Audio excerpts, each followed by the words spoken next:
We need to denormalize carnism. The reason why we have this idea of annoying vegans, pushy vegans, is because carnism is so normal to us and is so socially acceptable that when someone who deep down people know that they're on the moral high ground, yes, vegans are on the moral high ground, obviously. When someone who's on the moral high ground comes along and for maybe the first time in a carnist life, truly by the vegan's non-action, shines a bright light on the carnist actions, the reason why they get so defensive and why they get so worried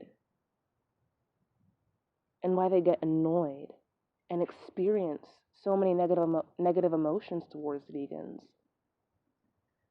and the reason why society has created this archetype of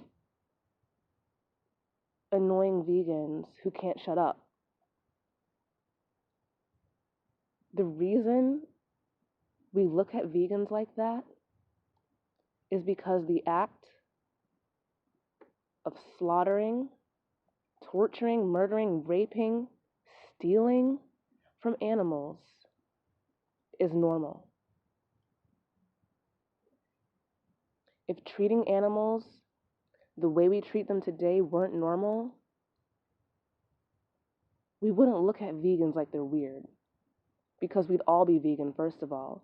Second of all, it would just be standard. That, yeah, I mean, if it's standard that we don't treat animals as commodities, it's going to be, we're naturally all going to be vegans because we're not going to be using animals as commodities. But that's not the case in the world we live in. In the world we live in, it's backwards. Carnists, the one who are doing the actions, the one who are doing the extreme, they use all these terminology, forcing your views down my throat, you're being extreme, you're terrorizing, you're using so many harsh words, rape and murder.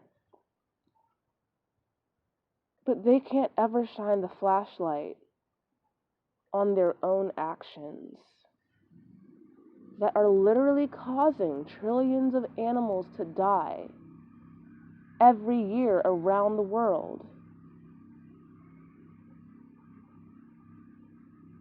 Because they don't have to shine the light on their actions. Society isn't forcing them to shine the light on their actions.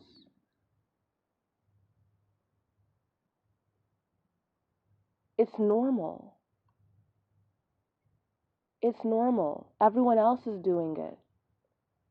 Human beings are far more social than we as human individuals would probably like to admit. I hear a lot of people, especially on the internet, because I guess this is where those people tend to go because they're not out being social and extroverted with other people. But especially on the internet, I hear a lot of people saying, I don't like people, I'm an introvert, I prefer my dog over people, stuff like that. And so by separating ourselves, I guess mentally, from even liking to be around people, or I should say, by saying that we don't even like to be around people and that we prefer to be alone and stuff like that, especially in this modern world where it's just so much easier to quote unquote connect with each other without actually connecting, without actually seeing each other face to face. So we forget just how influential society is. And what you'll see carnists doing a lot of the times, in an effort to further denormalize veganism, is they'll act as if veganism is the trend that is being pushed on everyone, and that everyone's being sheep and being susceptible to. When in reality, carnism is the one that feels the need to defend itself. Carnism is the one that feels the need to keep cameras off the very places where these edible animal products are created. Plant farms don't feel the need to do that. You know what I'm saying? Plant farms don't have ag-gag laws. And if they do, it's not even nearly to the extent that the animal industry does. The carnist world is the world that feels the need to keep all these blinders up and use all these euphemisms and blatant lies. Carnism is the turd that feels a need to put a bow on itself. It's a steaming hot pile of crap that tries to dress itself up with a bow. And then when some people start to not accept that steaming hot pile of crap that we've been sold our entire lives, and more people are starting to reject that, we're the ones seen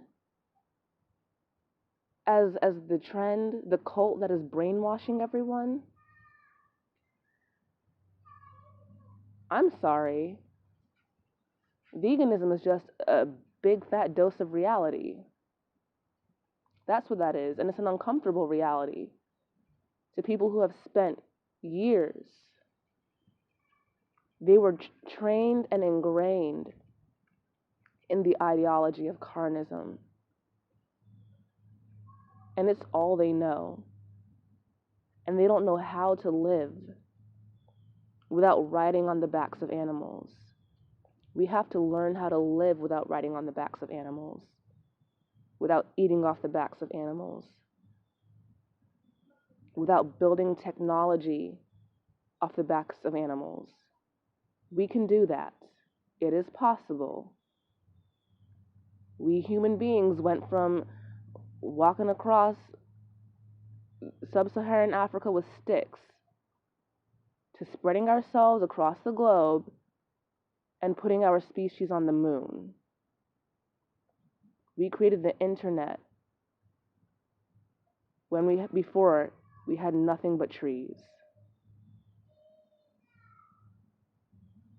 We've taken things that uncivilized humans have done for so long, and civilization was just kind of built around it, like slavery.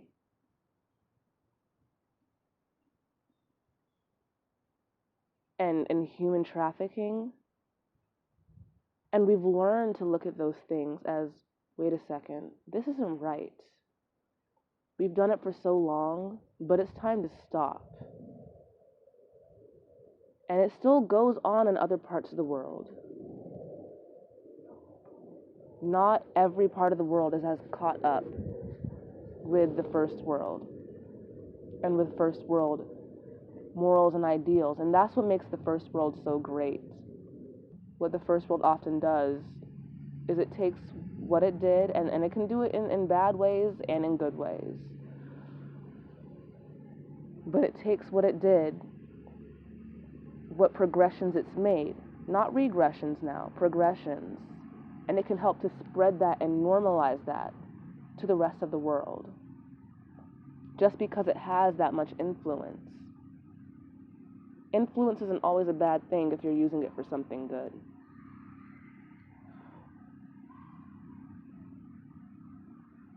We need to denormalize carnism. It shouldn't be carnists pointing the finger at vegans and laughing and making jokes. It should be vegans pointing the finger at carnists. That's the way it should be. It should be non-carnists pointing the finger at carnists. Just like non-cannibals look at cannibals like, you guys are weird.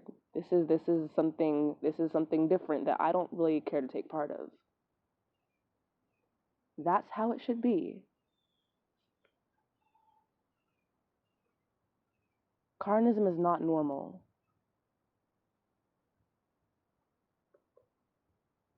Vegan is normal. Not causing mass amounts of bloodshed. That should be normal.